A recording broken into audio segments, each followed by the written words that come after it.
welcome to Come Home. I'm Jen Mallon. You caught me anointing myself with oil. I anoint myself with oil almost every day. I take communion every day. And this oil is jasmine oil from Bethlehem and straight from Israel, the Holy Land. And today we have a really special show. I got to interview a fascinating gentleman. His name is Chadwick. He has lived in Israel for over 20 years. He lives right by the Gaza border. Today, he's going to just share some things with us and help us understand what's going on from someone who lives right there. Listen, we have to be very careful about what we listen to in this day and age. I really feel God has just positioned me to be a spiritual war correspondent under the command of the Holy Spirit to bring you accurate information from people that are reporting accurately from the heart of God. And so let's go to Teddy. I'm sure you'll enjoy this. There's a lot of history. He's going to break down some treaties and some covenants and some addendums and just help us understand, because it's not just happening now. This is something that dates back thousands of years. He's not going to go that far. But before we go and you get to enjoy this wonderful man of God, let's go to Barb. She's got something to say about change. Hi, can I invite you to get a double blessing? If you or somebody you know is going through some changes in the workplace and they could use some support in the employment scene, please get this book. And at the same time, you can, with a donation of $10 or more and shipping and handling, bless the Come Home with Jen Mallon show and ministry. Thank you.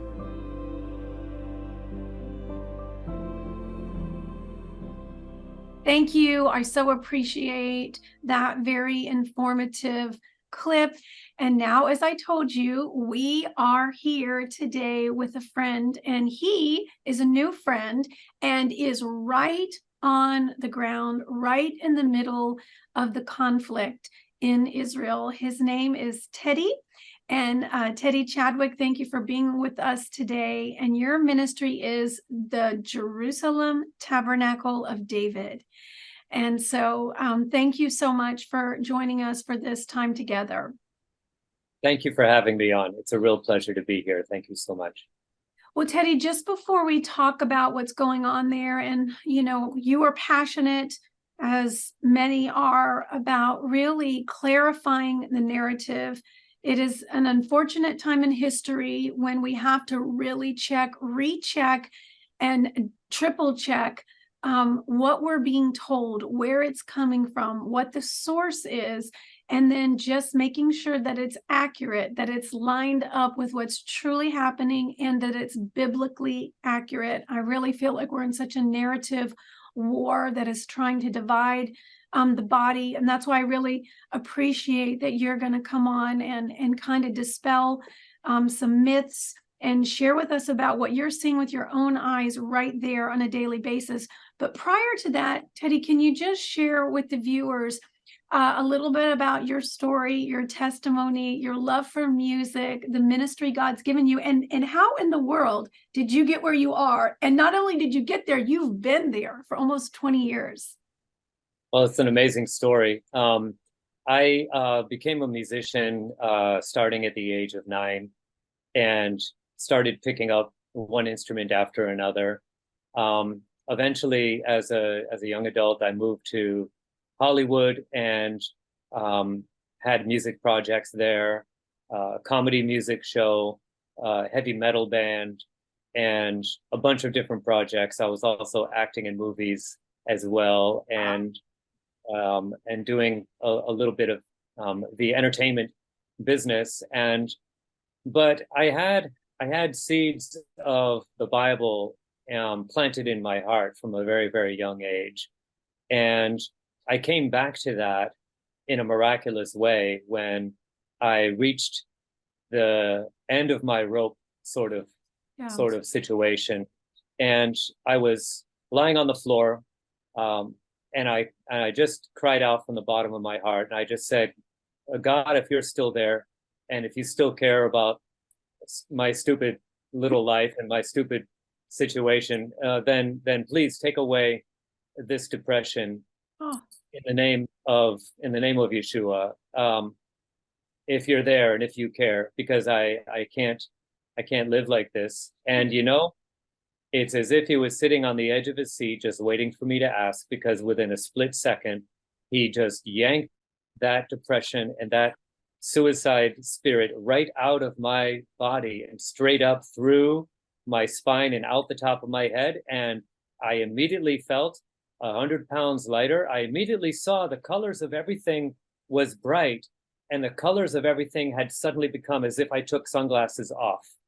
And it was a transformation within a split second in such a way that I knew that it was a miracle. I knew that it wasn't me just getting a hold of myself. It wasn't me just kind of getting my thinking straight or anything like that. I couldn't do it that fast. Yeah. There's no way. So supernatural encounter. Absolutely supernatural. So that showed me that not only was God there, but also that he cared for me. What am I, just one out of billions? Yeah. But yet he was caring for me and listening to me, and he had all that power to set me free like that. And so all that power is wrapped up in the name of Jesus, the Son of God, the Messiah who was sent from God to the world. And so it's the name above all names. And whether people refer to him as Jesus or Yeshua, the Messiah, different languages, he picks up the phone when a person calls and when a person seeks after him with sincerity. And I was sincere at that moment, and I've remained sincere ever since then, because it was such a transformation and such a change. And so my music became transformed soon after that. And so I've been here for almost 20 years now as a musician, and just continuing to write music, perform music, play different instruments like the 10-string harp right there, which is a David's harp, King David. And that's based on a design found in archaeology on the Bar Kokhba coin. And I still play the piano and the guitar and regular instruments too, but that's a biblical instrument that's very special. Yeah. And writing music in English and in Hebrew and in different languages, and reaching people with the power of music and with the power that music can do, and just living life and traveling the world as well. It's just such an honor and such a privilege to serve the King of Kings this way. It's great. Teddy, that's beautiful. It's just heart warming and touching. God's so good. And one thing I appreciate is that when you had that moment with him, he transformed your spirit, but the gifts and the call of God that he put on you, he didn't take those away. So many people are scared to come to Christ. They're scared to accept Yeshua because they think they're going to have to stop doing the things that they love or that they're wired to do. And you're still doing music. It's just the author and the founder of music is who you're living for. Right. So how did you get to Israel? How did you get there? Well, that was a story. That was a journey. And it was a journey that took a number of years. But after all of a sudden, God started putting Israel on my heart, and he did that in a miraculous way too, at a stage when I'm not sure I could have really identified Israel on a map at that time. But a friend at work had told me years prior, pay attention to what's going on with Israel in the news. Wow. And then pay attention to what was written about Israel in the prophetic books in the Bible. And you'll see a lot of things match up, and it's going to blow your mind. Well, my mind was blown, and I was just shocked, because I had thought, the whole time that Israel is just a nation like any other nation. Yeah. But what I began to realize is that there's these prophecies written there, and God is fulfilling those prophecies. And actually, just a crazy thing to throw in here, to think that God would abandon his covenant with his people in order to make a covenant with different people what kind of security would anybody actually have in that? I mean, you're going to feel secure having a covenant with a God who just abandoned his covenant with another people? That doesn't seem very secure at all. And the reality is that the prophecies say that, yes, Israel, you have gone against me and you've turned away from me. And yes, I will cast you away, but for a moment, and I'll bring you back again. And that's exactly what started to happen in the 1850s, is that people started coming back. And then 100 years later, in 1948, there was a new modern land formed, a new modern government for this parcel of land smaller than half of New Jersey. Yeah. And yet it's a part of that biblical heritage.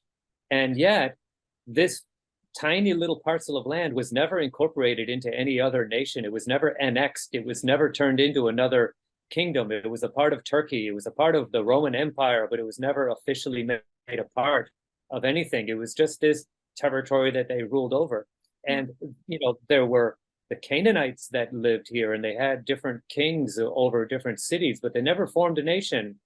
The Philistines never formed a nation. They had kings in different cities, but a city king is basically a mayor. That's not a nation. That's right. And they were all rooted out, and they were all destroyed.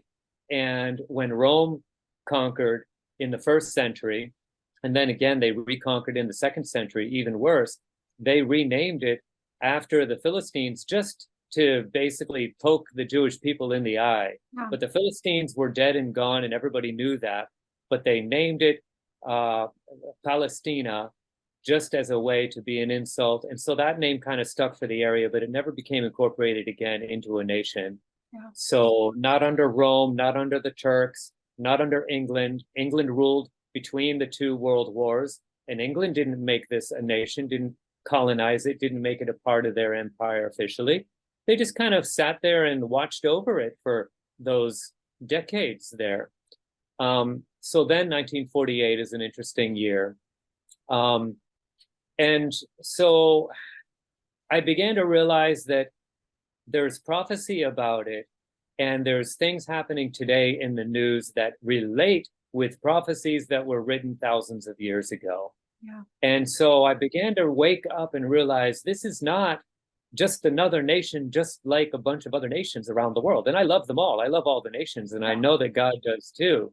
Yes. And there's room in his kingdom for every tribe and every family and every tongue, every language, every people group is welcome in God's kingdom through the power of his Messiah. And that's what he sent for the world and also for Israel.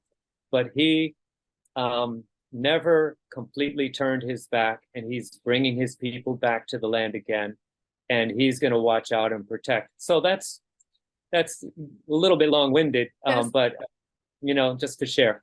Well, I so appreciate that you said yes to the Lord, and you went and you work with congregations, and you work with synagogues, and you work with men's ministries, and you bring song, and you train them, and that's so important. And God works through music. He loves music. And I do want to encourage anyone, if you want to know more about Teddy's ministry or support his ministry or connect with him, the website is on the screen. It's been on the screen. It's jtod.org, which is the Jerusalem Tabernacle of David, jtod.org. Okay, so let's go into clarifying a little bit, because your boots on the ground, and we will not disclose your actual physical location just for security reasons, privacy reasons, but you live right in the center of where a lot of the heat is right now, the conflict. You were right where a lot of the attack took place on October 7th, the devastating, horrible massacre and murder of innocents. And as a result, now we are in a full-fledged conflict. But listen, tell us a little bit, because you live among the Gazans. You live there. You work there. You know them. You call them friend, associate, colleague. You're friendly. Tell us what's going on, the truth. Okay. Gaza is a collection of 3 cities, Arabic Muslim cities. There used to be a Christian Arab minority there, but they've been mostly kicked out by the Muslims at this point. Up until 1967, that territory was a part of Egypt. And Egypt didn't want that territory back when Israel gave a lot of land back that Israel had won during the Six-Day War in a peacemaking effort.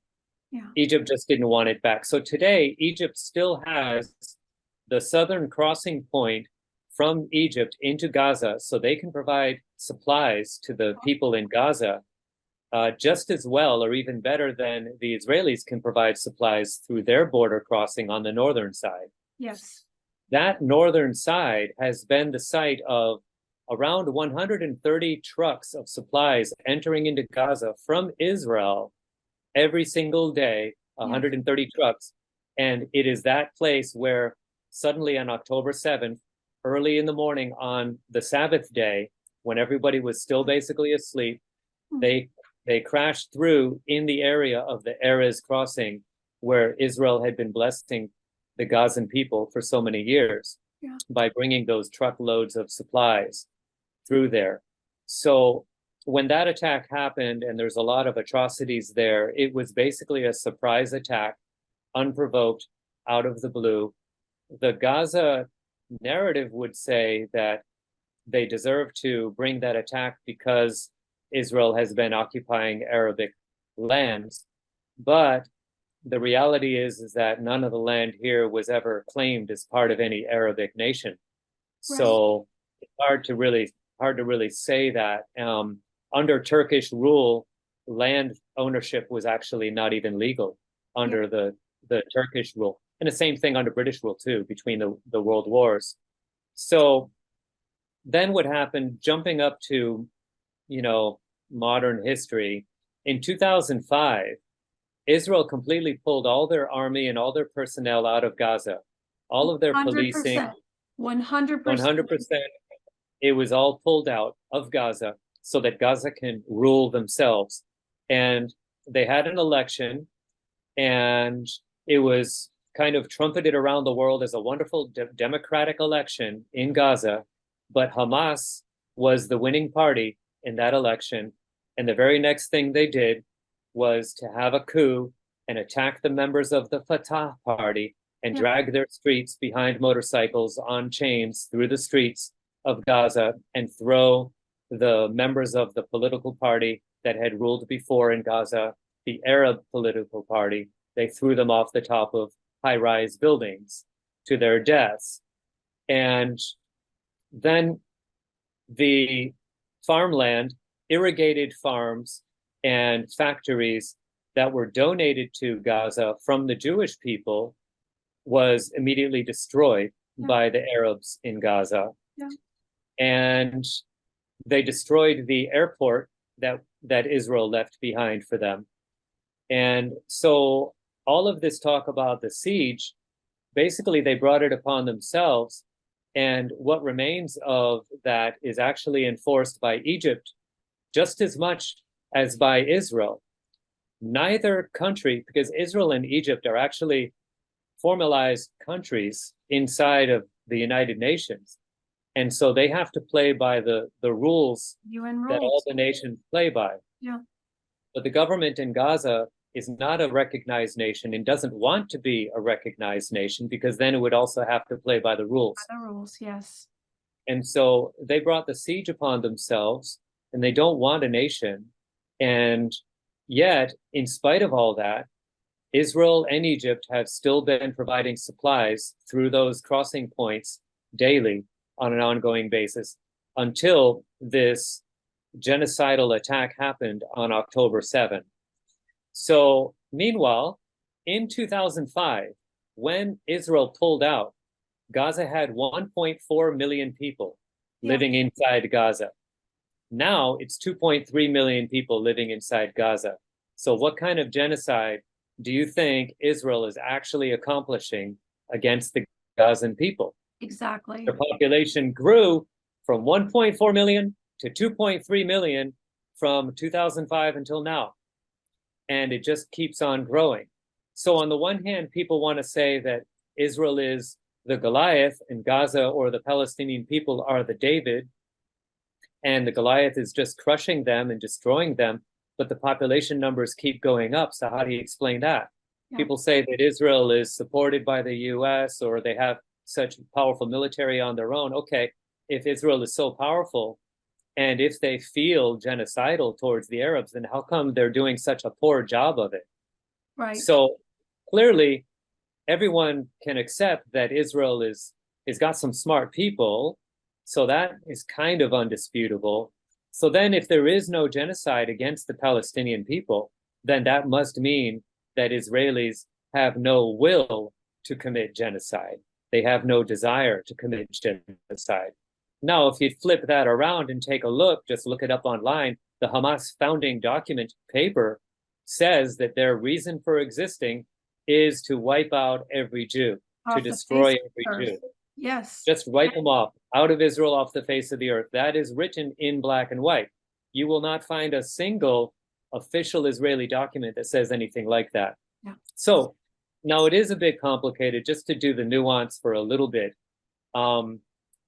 Here I live in the West Bank, but I call it Samaria. Samaria in Judea in Israel are called West Bank of the Jordan River in the rest of the world. Yes.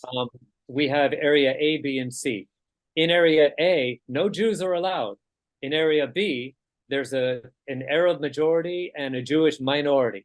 In area C, where I am, there's a Jewish majority and an Arab minority.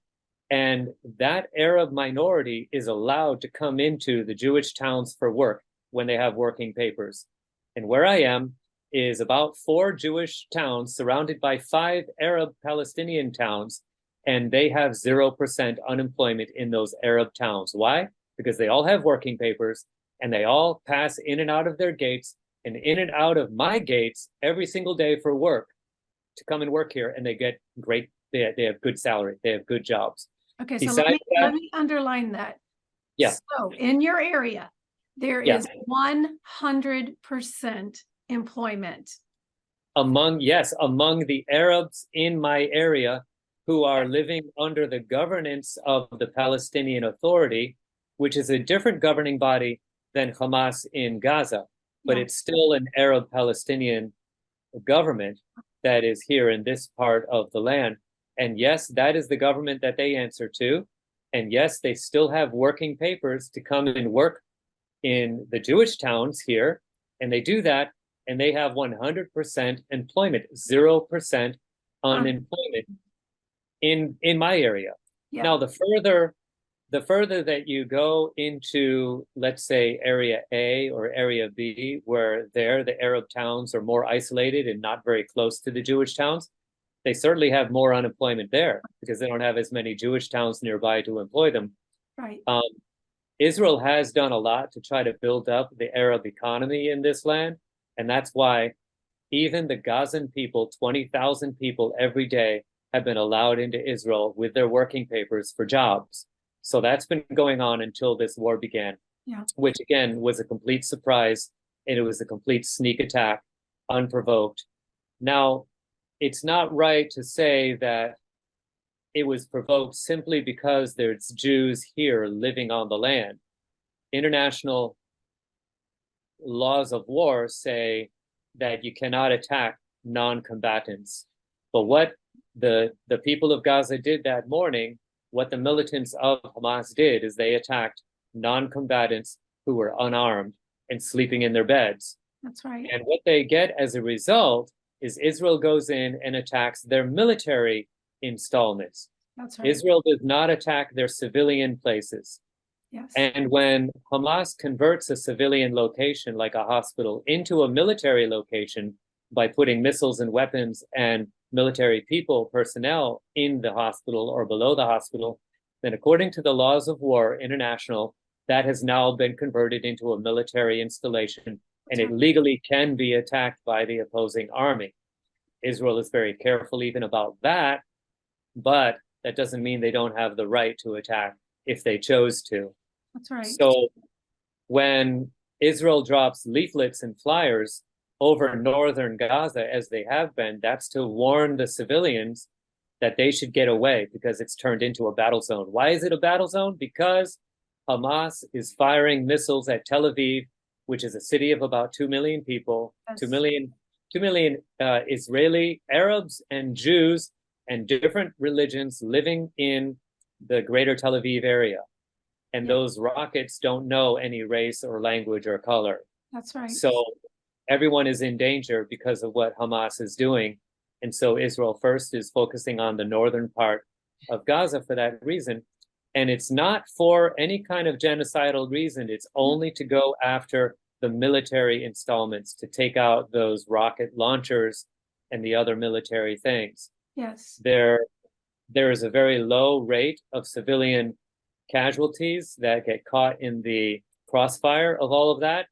But the rate of civilian casualties is much higher when you look around the world at every other war that ever happens. Yeah. There's a higher civilian casualty rate. But Hamas, on the other hand, as well as the violent Palestinians here in the West Bank, they seek to attack civilians first. Yes. That's what they're seeking to do. And so it's a completely upside down mentality. It is. Teddy, this is a complex subject. It is a very emotional subject. It's a spiritual subject. And you have done such a phenomenal job of just giving us perspective of the historical foundation. And, many don't understand this because, many in the Western world, people have their own issues and their own problems. And so unless they have really gone out of their way and committed themselves to get informed, they don't know this narrative. And so I really appreciate you coming, giving us some history. Obviously, it would take us doing 20 shows to get brought up to speed, but you are a wealth of knowledge. I appreciate you being there. I appreciate your perspective. And listen, I want to use this program so that we can be the army of God, the spiritual IDF, so to speak, that the ecclesia, the church of Yeshua, of Jesus Christ, can do our part in the heavenlies. And we can't pray accurately or talk accurately unless we're informed accurately. So Teddy, thank you. I want you to come back in the future and continue to give us updates from on the ground. And once again, viewers, I encourage you to reach out to Teddy. I'm sure he's willing to dialogue and conversate. If you have a heart and you want to know, find out about his ministry and pray for him. He's got a big mission and God's using him. Thank you all. Teddy, thank you. And thank you all for watching today. My name is Jen Mallon and I encourage you, come home.